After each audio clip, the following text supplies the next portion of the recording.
What is up, my friends? It is great to be back talking about Premier League football. The Reds are, of course, in action tomorrow against Brighton, 3 p.m. kickoff at Anfield. I'm going to take you through my thoughts on what I believe is a make or break month in Liverpool's season. I know it's only October, but there's a lot of football to be played, and particularly in this month, I think the Reds have 9 games, 6 Premier League games to get through before we even begin to get to November and look ahead to the World Cup. So, as always, I'd love to know your thoughts on whatever it is I speak about tonight in the video. Let me know in the comment section, drop a like, and of course hit that subscribe button top corner there. We're closing in. I've been saying it for a bit, but we're closing in. Anyway, look, we start off tomorrow with a game against Brighton at home, and I know it seems a bit over the top to say it's a make or break month, but it really is. We have some difficult fixtures in this month, and I was trying to work through earlier on looking at the fact we've got Arsenal away, we've got Manchester City at home, and then we end with a Saturday night football game against Leeds, which I think is a 7:45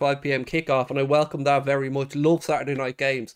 So how are you feeling ahead of this month? Because to say I'm a little bit nervous would be an understatement, because quite simply, I don't know what to expect from the group. We started off the season really poorly, which was at odds with the performance we put in the Community Shield against Manchester City, which filled a lot of us full of hope. But my big concern is, when will we start to see Jurgen Klopp implement Darwin into the starting 11? I know it's not unprecedented for Jurgen Klopp to take time to bed players into the Liverpool starting 11, but some of the pressures that seem to be mounted on us from the outside now on the media, like Trent Alexander-Arnold as an example, the stuff around Darwin, all the stuff around Sadio Mane as well about how much we're missing him. Firstly, I don't think we're missing Sadio Mane. I think if we could go out there into the world of football and try and find somebody to maybe replicate what Sadio did for us, Diaz is exactly that man, and I'm absolutely delighted that we've got him at the club. So for me, I don't think we're missing Sadio Mane. I just think that's a lazy comparison by some people to try and again have a little sly dig at Liverpool. So look, tomorrow, Brighton, what can we expect? Well, I hope we can expect 3 points, because that's what's acceptable. It's the only thing that is acceptable right now. Jurgen Klopp has some tough decisions to make with regards to his starting 11. We know that Andy Robertson isn't available for the game. The good news is that there is no Diogo Jota injury. Klopp was just giving him time to recover after his exploits with Portugal, even though he was taken off and substituted in that game. Great to see that there's no injury. Same with Darwin. Jurgen Klopp said he didn't train yesterday because he was again recovering, and that's good news as well. So we've no real injury concerns outside of the ones that we knew about before the international break, and that in itself is a bit of a rarity for us, because to go through an international break and not have some of the lads pick up a knock, I'm very grateful. Genuinely, I am very grateful. So hopefully from here on out, it's pedal to the metal, head down, and get through these 9 games in October. We start off with Brighton, have to win that tomorrow, and then come some more big fixtures. Rangers coming up then in the Champions League on Tuesday. And this is a game that on the face of it, many of us would probably think, oh, this should be a straightforward, handy 3-point for the Reds at Anfield. And yeah, it should be, but we have to get it done. We have to get it done. So if we can just focus for a couple of minutes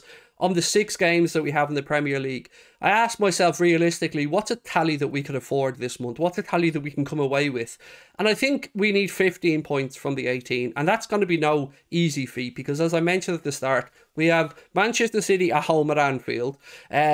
Usually a draw in that fixture if we look back over the last couple of seasons. And then we've got Arsenal, a resurgent Arsenal under Mikel Arteta, who are going to be coming into this game, and they themselves would probably be using it as a bit of a measuring stick. They've got the North London derby coming up this weekend. That to me is Arsenal's first real acid test of the season, and then it's us. And I don't know about you, and I don't know if this will come across as arrogant, but I'm never really worried when we play Arsenal, because I still believe they're a little bit soft in the centre, and if we show up, perform to our best, even at the Emirates, I'm confident we come away with the points. So the reason I said 15 is I'm always a bit weary about that Manchester City fixture. That's going to be a difficult one. But then again, if you look at the points that we've dropped this season, we've dropped points against some people that we probably shouldn't be dropping points against.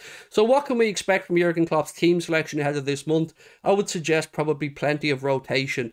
Andy Robertson will be back after this game, probably, if not for the Rangers game, the next weekend. So that means we'll have a bit of rotation there with himself and Costas. And also on the right-hand side, great to hear that Calvin Ramsey is stepping up his training as well. Won't quite be ready to go for this game, but again, Jurgen Klopp has said he is now fully training and is over that injury that has stopped him making his Liverpool debut so far.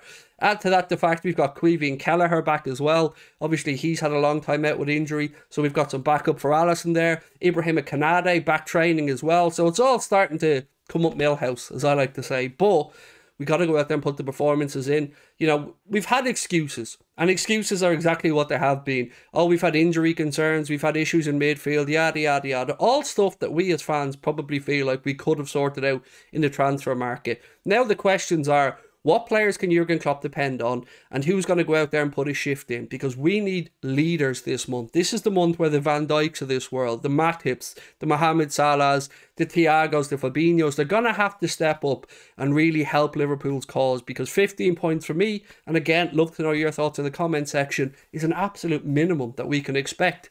And we've spoken about the Premier League, but there is another competition, of course, the Champions League, one which we got off to a bit of a, well, to say a bit of a dodgy start with the ass whooping we got given to us by Napoli is an understatement. But we did rescue a good win against Ajax, and now we're coming up back-to-back games at Rangers. And look, with all due respect to Rangers, we really need to be taking 6 points from those games. And if we do that, 9 points from 12 in the Champions League leaves us in a good position. One more win, even a draw in that Champions League last 2 games, you'd expect to go through with 10 points. So fingers crossed it all goes to plan, but nothing has gone to plan this season so far. So my question now comes on to the attacking lineup. So we know that Jota's available, we know that Darwin's available, we know that Diaz is available, Salah is available. So who plays for you? What 3 would you like to see Jurgen Klopp go with for Brighton, and what 3 would you like to see Jurgen Klopp go with for the Champions League?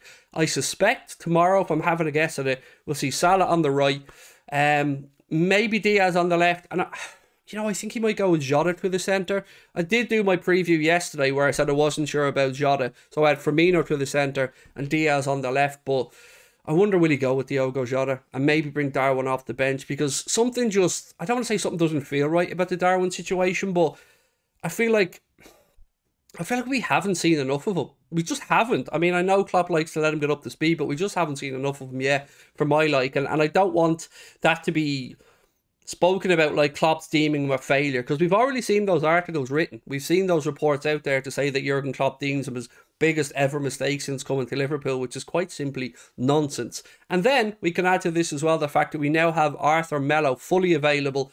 His agent came out during the week and said that he stayed behind, obviously, during the international break, fully up to speed now, fully fit, and he expects to have a big impact with Liverpool this season.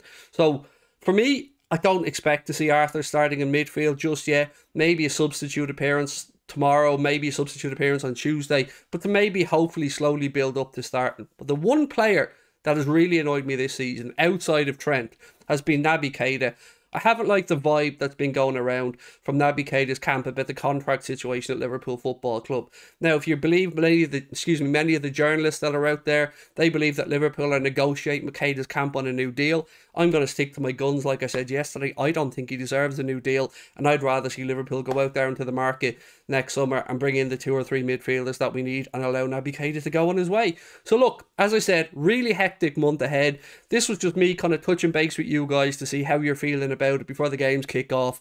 9 games between now and November the 1st, so fingers crossed it's good, because God, we need to turn the tide right now. Thank you for tuning in as always, my friends. Let me know your thoughts in the comment section. Maybe let me know your 11 for tomorrow and your score predictions. Thank you as always for watching. Much love. Bye bye.